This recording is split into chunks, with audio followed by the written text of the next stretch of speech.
এবার নমরুদ বাঁচার জন্য মাথার মধ্যে আঘাত করে, কিন্তু মশা বের হয় না। চিল্লায় আওয়াজ করে উত্তরে বলেন, মশা ঢুকছে কার অর্ডারে? এই মশা বেরোবেও কার অর্ডারে? মাথার মধ্যে আঘাত করে ঘুষি মারে, কিল মারে, কিন্তু মশা বের হয় না। এবার আশেপাশের যারা আছে খাদেম খুদ্দাম কয়, তোরাও ঘুষি মার। খাদেম খুদ্দাম মনে মনে কয়, আজীবন অনেক মারছস, আজকে আমরা মারুম। সুযোগ পায়া কিলের উপর কিল আর ঘুষি। কয়, এবার আমারে জোতা মার। কি মার? আমরা পরি প্লাস্টিকের জুতা, বাটার জুতা, অ্যাপেক্সের জুতা, আগে পড়তো খরমের জুতা। খরমের জুতা বানায় কি দিয়া? কথা কোন?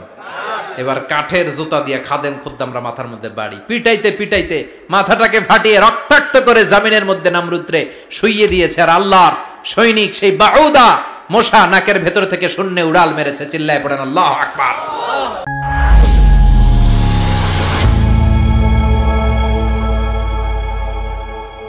আবার সাইয়েদনা ইব্রাহিম এলাকার লোকদের সাথে কি ডায়ালগ মারলেন সেটাও কোরআনে আছে না নাই? তিনি বললেন, মা হাযিহি তামাসিলুল্লাতী আনতুম লাহা আকিফুন। ও এলাকার লোকেরা, নিজের হাতে মূর্তি বানিয়ে মাথাটাকে নিচু করে ওম নমো ভগবতী কেন পড়ো? কেন কেন? ক্বালু ওয়াজাদনা আবানা লাহা আবিদিন।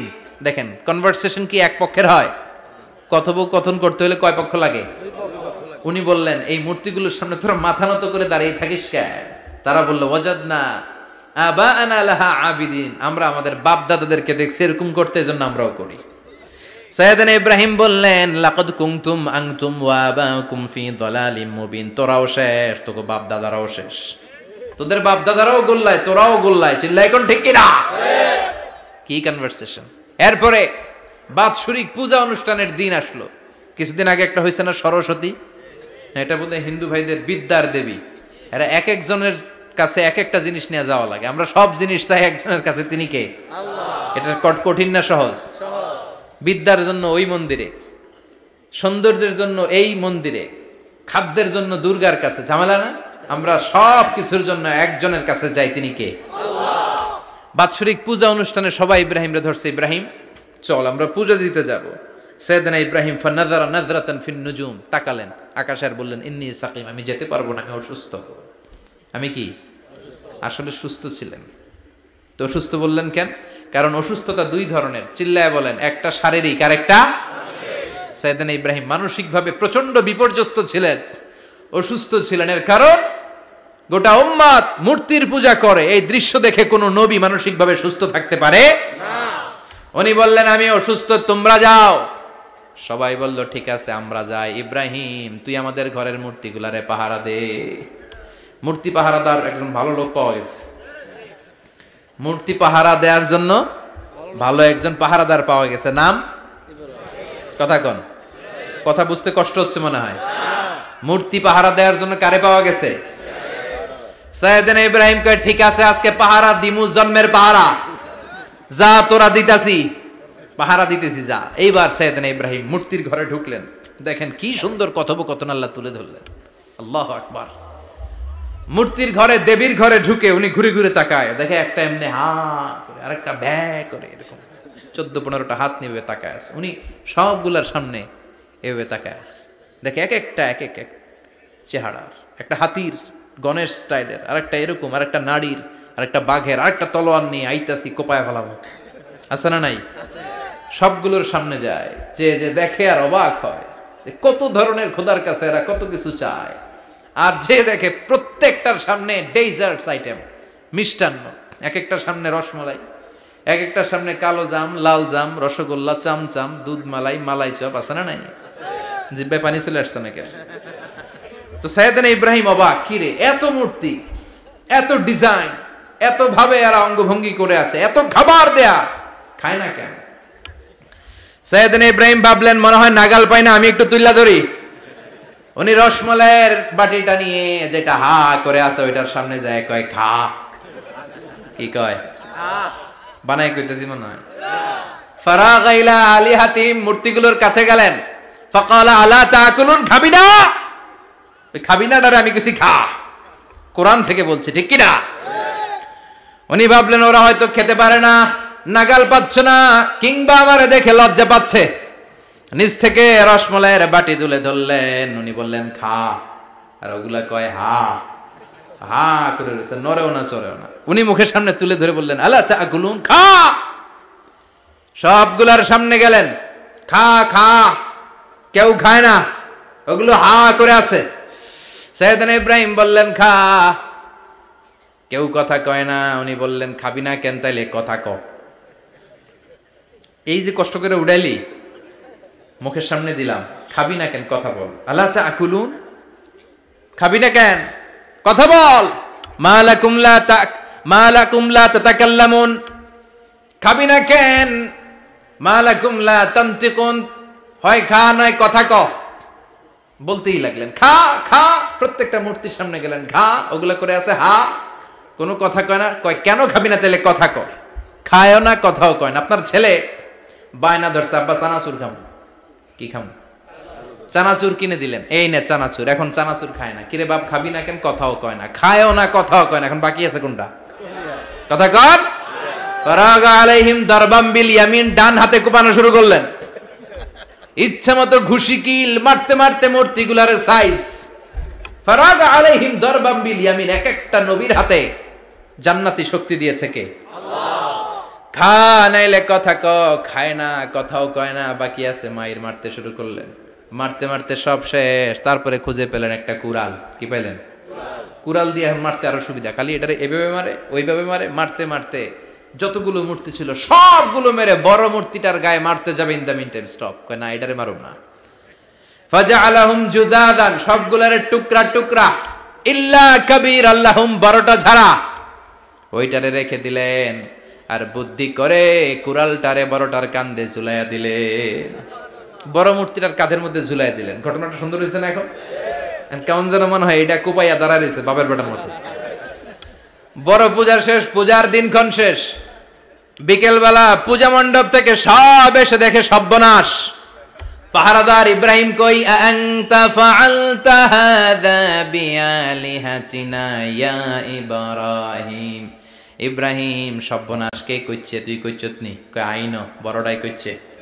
ওইটারে জিজ্ঞেস করো। বাল ফাআলাহু কাবীরুহুম হাযা ফাসআলুহুম ইন কানু ইয়ানতিকুন। কোরআন থেকে বলছি, আমি করি নাই। ওই দেখ কুড়ালটা কার কান্দে, বড়টার কান্দে, ওইটারে জিগা। সবাইকে খাইছে। সবাই বলে ইব্রাহিম তুমি কি জানো না এগুলো কথা বলে না? সাইয়েদনা ইব্রাহিম বলে যে এটা কথা কয় না, ওইটার পূজা করস কেন? যেটা কথা বলে না, যেটা নিজেরাই নিজেদেরকে মায়ের থেকে বাঁচাতে পারে না, নিজেরাই নিজেদেরকে রক্ষা করতে পারে না, তোরে কিভাবে রক্ষা করবে? এগুলোর পূজা কেন করিস? ফাবুহিতাল্লাযী কাফার, কারো কোনো জবাব নাই, লা জবাব। সবাইকে ইব্রাহিম তুই বড্ড বেড়ে গিয়েছিস, তোরে নমরুদের কাছে নেওয়া হবে। রশি দিয়ে পেঁচিয়ে নমরুদের কাছে নেওয়া হলো। নমরুদের নাম শুনছেন? শোনেন নাই বোধহয়? শোনেন নাই? পৃথিবীতে 4 জন বাদশা ছিল, যারা গোটা বিশ্বের বাদশা। গোটা বিশ্বের 2 জন কাফের, 2 জন মুমিন। মুসলমানের একজন হচ্ছে জুলকারনাইন, আরেকজন হচ্ছে সাইয়েদনা সুলাইমান। কাফেরের একজন হচ্ছে বাখতানাসার, আরেকজন হচ্ছে নমরুদ। এই নমরুদের কাছে নিয়ে যাওয়া হলো রশি দিয়ে বেঁধে। এবার নমরুদের সাথে কি ডায়ালগ মারছে এটা তো আর কোরআনে নাই। কথা কন, এটাও আছে। নমরুদ বলে, ইব্রাহিম শুনলাম তুমি নাকি আমাদের খোদাগুলোরে মারছো, তুমি নাকি কোন আল্লাহর ইবাদত করো, তুমি নাকি কোন নতুন রবের তথ্য নিয়ে আমাদের বাবেল নগরীতে আগমন করেছো। আমি ছাড়া কোনো খোদা আছে বলে তো আমি শুনি নাই। এই বাবেল নগরীতে আমি ছাড়া কোনো খোদা আছে আজকে নতুন শুনলাম। কে তোমার খোদা? কি তার পাওয়া? এবার ডায়ালগ মারা শুরু করলেন সাইয়েদনা ইব্রাহিম। সাইয়েদনা ইব্রাহিম বললেন, রব্বি আল্লাযী ইউহয়ী ওয়া ইউমীত, আমার রব এমন রব যিনি জীবন দেয় আবার মরণও দেয়। জীবন দেয় কে? আল্লাহ। মরণ দেয় কে? আল্লাহ। নমরুদ বলে, তাই তোমার আল্লাহ জীবন দেয় মরণ দেয়? আনা উহয়ী ওয়া উমীত। এবার নমরুদ ডায়ালগ মারতেছে, খালি ডায়ালগ। আনা উহয়ী ওয়া উমীত, আমিও তো জীবন দেই, আমিও তো মরণ দেই। সাইয়েদনা ইব্রাহিম বললেন, তুমিও যদি আমার আল্লাহর মতো জীবন দাও মরণ দাও তাইলে দেখাও। নমরুদ জেলখানা থেকে 2 জন ফাঁসির আসামিকে ধরে আনলো। ধরে এনে একটা ধারালো ছুরি নিয়ে প্রথম আসামির পেটের ভিতরে ধা করে ছুরিটা ভরে দিয়েছে। ফিনকি দিয়ে রক্ত ছুটলো। লোকটা ছটফট ছটফট ছটফট করতে করতে দুনিয়া থেকে বিদায়। এবার পেট থেকে ছুরিটা বের করে দ্বিতীয় আসামির পেটের মধ্যে ঢুকাতে যাবে ধা করে। In the meantime stop, ঢুকায় নাই, পেটে ঢুকাইতে যে ঢুকায় নাই। কয় ইব্রাহিম, এই যে দেখো, তোমার সামনে প্রথম লোকটারে আমি মৃত্যু দিলাম, আর এটারে মৃত্যুর পথ থেকে বাঁচাই এটারে আমি জীবন দিলাম। প্রথমটারে দিলাম জীবন, পরেরটারে দিলাম, প্রথমটারে দিলাম মরণ, পরেরটারে দিলাম জীবন। তোমার রব যে যেরকম করে জীবন দেয় আর মৃত্যু দেয়, আমিও জীবন দেই, আমিও মৃত্যু দেই। চিল্লায় পড়েন নাউযুবিল্লাহ। সাইয়েদনা ইব্রাহিম বিপদে পড়ে গেলেন, তাই তো আসলেই তো প্রথম লোকটারে মৃত্যু দিল, দেয় নাই? কথা কন, ছুরি মেরে রক্ত বের করে ওর মৃত্যু দেয় নাই? পরের লোকটারও একই ভাবে মৃত্যু দিতে যে সেখান থেকে বাঁচিয়ে জীবন দিল। ভেজাল আছে না নাই? এবার সাইয়েদনা ইব্রাহিম বলে, ফাইন্নাল্লাহা ইয়াতি বিশ-শামসি মিনাল মাশরিকি ফাআতি বিহা মিনাল মাগরিবি ফাবুহিতাল্লাযী কাফার। সাইয়েদনা ইব্রাহিম বললেন, বুঝলাম তুমি আমার আল্লাহর মতো জীবন দাও, বুঝলাম তুমি আমার আল্লাহর মতো মরণ দাও, কিন্তু নমরুদ খেয়াল করে শোনো, আমার আল্লাহ প্রতিদিন সকাল বেলায় পূব আকাশ থেকে জল জলে সূর্যটা উঠায়। তোমার যদি এরকম কোন ক্ষমতা থাকে, তুমি আগামীকাল সকাল থেকে পূর্ব দিক থেকে সূর্য না উঠিয়ে পশ্চিম দিক থেকে সূর্যটা উঠাও। ফাবুহিতাল্লাযী কাফার। এবার ধরা গেছে, এবার জায়গার মধ্যে ধরা, একেবারে স্টপ, লা জবাব। নমরুদের মুখে কোনো জবাব নাই। এবার নমরুদের মেজাজ নরম নাকি গরম? কথা কন। গরম মেজাজ নিয়ে কয়, হাররিকু, এটারে আগুনে জ্বালা, এটারে আগুনে ফেল। নমরুদ বুঝে নাই যে আগুনের মালিক কে। বিশাল আগুনের কুণ্ডলি পাকিয়ে সাইয়েদনা ইব্রাহিমকে আগুনের মধ্যে ফেলে দেয়া হলো। হাতের মধ্যে রশি, পায়ের মধ্যে রশি, সারা দেহের মধ্যে রশি পেঁচিয়ে আগুনের কুণ্ডলিতে ফেলে দেয়া হলো। মুহূর্তের মধ্যে আগুনের প্রজ্বলন শক্তি ওই রশিগুলোকে জ্বালিয়ে পুড়িয়ে ছারখার করে দেয়, কিন্তু সাইয়েদনা ইব্রাহিমের দেহের একটা পশমও জ্বালায় না। যে রশি দিয়ে টাইট করে বাঁধছে, ওনার দেহের সাথে লাগানো টাচ করা রশি, ওই রশি জ্বলে যায়, কিন্তু সাইয়েদনা ইব্রাহিমের পশম জ্বলে না। চিল্লায় পড়েন আল্লাহু আকবার। যদি তোমাদের মাঝে কেউ ইব্রাহিমের মতো ঈমান আনিতে পারো, অগ্নিকেও পুষ্প বলে পরিণত করিতে পারো, ঠিক কি না? মুসার মতো ঈমান হলে রাস্তা হবে সাগর জলে, ইউসুফের মতো ঈমান হলে একে একে দরজা খোলে। সাইয়েদনা ইব্রাহিমের মতন ঈমান যদি আজও থাকে বিদ্যমান, অগ্নিকুণ্ডে দেখতে পাবে খুবসুরত এক ফুলবাগান, ঠিক কি না? ওই ঈমানটা দরকার। ওই ঈমান যদি ঈমানের মতো হয়, আগুনের কুণ্ডলকে ফুলবাগান বানিয়ে দিবে কে? আল্লাহ। সাইয়েদনা ইব্রাহিম বসে রইলেন। নমরুদ কয়, আরো আগুন জ্বালা, এলাকার বড় বড় গাছগুলো, তক্তাগুলো কেটে আগুনের কুণ্ডলিতে ফেল। তক্তা লাকড়িগুলো আগুনের কুণ্ডলিতে ফেলা মাত্র দাউ দাউ করে লাকড়িগুলোকে, তক্তাগুলোকে আগুন জ্বালিয়ে দেয়, কিন্তু সাইয়েদনা ইব্রাহিমকে জ্বালায় না। সুবহানাল্লাহ। আগুনের মালিক কে? ওই আল্লাহ আজও আছে না নাই? তিনি আগুনরে অর্ডার করলেন, সৃষ্টির শুরু থেকে তোকে একটা ধর্ম দিয়েছি, সব জ্বালিয়ে দেয়া, পুড়িয়ে দেয়া, আজকে কয়েকদিনের জন্য তোর ধর্মটাকে আমি স্টপ করে দিলাম। চিল্লায় পড়েন আল্লাহু আকবার। কুলনা ইয়া নারু কুনি বারদান ওয়া সালামান আলা ইব্রাহিম। আল্লাহ বললেন, আগুন খবরদার, আমার ইব্রাহিমের গায়ের যেন পশম না পুড়ে যায়, কারণ ইব্রাহিমের সন্তান হবে ইসমাইল, আর ওই ইসমাইলের বংশে আমি পাঠাবো আখিরি জামানার পয়গাম্বর। ইব্রাহিমের জন্য কিছু না হয়, কুনি বারদা, ঠান্ডা হয়ে যা। কি হয়ে যা? কিন্তু এত বেশি ঠান্ডা হবি না যাতে ইব্রাহিমের সর্দি না লেগে যায়। সুবহানাল্লাহ। আগুন বলে, আপনি বললেন কুনি বারদা, ঠান্ডা হ, আবার কোন এত ঠান্ডা হবি না যাতে সর্দি না লাগে। কেমন ঠান্ডা হবো? আল্লাহ বললেন, সালামান আলা ইব্রাহিম, সালাম হয়ে যা, শান্তির গুলবাগিচা হয়ে যা, এয়ার কন্ডিশন নাতিশীতোষ্ণ হয়ে যা। চিল্লায় পড়েন আল্লাহু আকবার। 40 দিন ছিলেন এই আগুনের কুণ্ডলিতে, কিচ্ছু হয় নাই। সুবহানাল্লাহ পড়বেন না? শেষ জীবনে উনি ওনার নাতিপুতিদের সাথে গল্পের সময় বলতেন যে আমার জীবনের সবচেয়ে আরামদায়ক সময় কাটিয়েছি আমি ইব্রাহিমের আগুনের, নমরুদের আগুনের কুণ্ডুলির ভেতরে থেকে। চিল্লায় এখন সুবহানাল্লাহ। তার মানে পুরো আগুনের কুণ্ডুলির এই গোলবাগিচা বানিয়ে দিয়েছে কে? ওনার জীবনের শ্রেষ্ঠ সময় নাকি এটা, সবচেয়ে আরামসে নাকি কাটিয়েছে এই আগুনের কুণ্ডুলির ভেতরে। চিল্লায় পড়েন আল্লাহু আকবার। এবার আল্লাহ ডেকে বলেন, নমরুদ অনেক হয়েছে, আর না, অনেক চান্স তোমারে দিছি আমি, অনেক ছাড় দিছি, মাগার ছেড়ে দিব না। আল্লাহ কি দেয়? ছাড় দেয়, ছেড়ে দেয় না। মনে থাকবে? চিল্লায় বলেন তো, আল্লাহ কি দেয়? কি দেয় না? নমরুদরে এতক্ষণ ধরে কি দিছে, কিন্তু কি আল্লাহ ছেড়ে দিবে? কথা বলেন। আল্লাহ বলে, তোরে মারতে আমার কামান লাগবে না, গোলা লাগবে না, ফেরেশতা লাগবে না, তলোয়ার লাগবে না, নমরুদ তোরে মারবো আমি ল্যাংড়া মশা দিয়া। ফারসালাল্লাহু তাআলা বাউদা, আল বাউদাতু জুনদুম মিন জুনুদিল্লাহ। এই মশাগুলো আল্লাহর সৈনিক। কথা কন। এই মাছিগুলো আল্লাহর সৈনিক, এই সাপ আর ব্যাঙগুলো আল্লাহর সৈনিক, এই বাতাস আল্লাহর সৈনিক, এই মাটি আল্লাহর সৈনিক। মাটি যদি কাঁপাকাঁপি শুরু করে বসে থাকা যাবে? কথা কন। ভূমিকম্প হইলে সব দৌড়াদৌড়ি আছে না নাই? আগুন লাগলে দুর্ঘটনা আছে না নাই? বাতাস যদি 70 থেকে 80 কিলোমিটার বেগে ছুটে আসে, দুর্ঘটনা আছে না নাই? ফারসালাল্লাহু বাউদা, আল্লাহ একটা ল্যাংড়া মশা পাঠালেন। এই ল্যাংড়া মশা নাকের ভিতর দিয়ে ঢুকে মস্তিষ্কের মাঝখানে যে কামড়াতে শুরু করেছে। মশার কামড় খাইছেন না আপনারা? শীতকালে যখন আমরা কম্বল মোড়া দিয়ে ঘুমাই, কানের সামনে যখন পন পন শুরু করে কেমন লাগে? কি বিরক্তি লাগে না? আবার ঝেড়ে টেরে আবার শুই, আবার পন পন। তো পন পনের আওয়াজই আমাকে সহ্য হয় না। ওই মশা নাকি দিয়ে ঢুকে এদিকে কামড়া, ওই বেড়ার কেমন লাগে? কথা কন। নাকের ভিতর দিয়ে মশা ঢুকে ভিতরে কুটকুট কুটকুট করে কামড় মারে।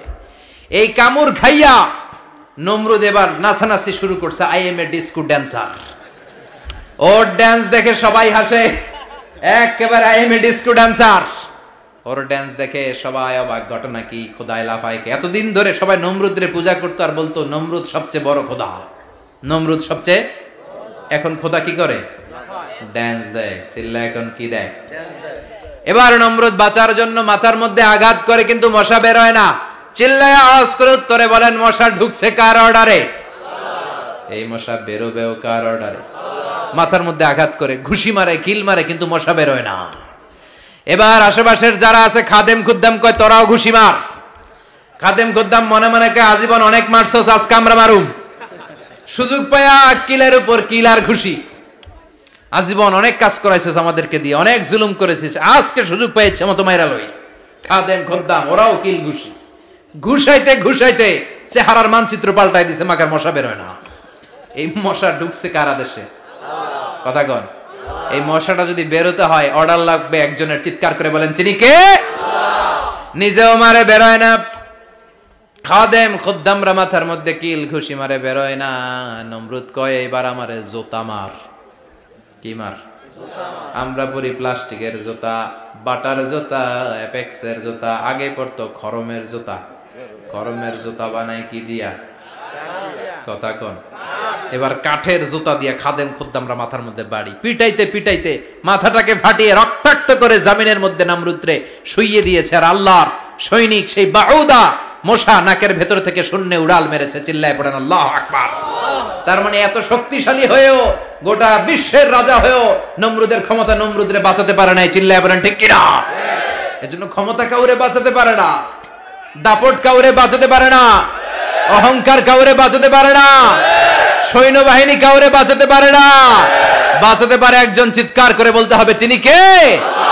পৃথিবীতে কেউ তো স্থায়ী হয় না, হোক না সে ফেরাউন কিবা নমরুদ। কেউ ভাবে চিরদিন রয় না, কেউ ভাবে চিরকাল রয় না। পৃথিবীতে কেউ স্থায়ী হয় না।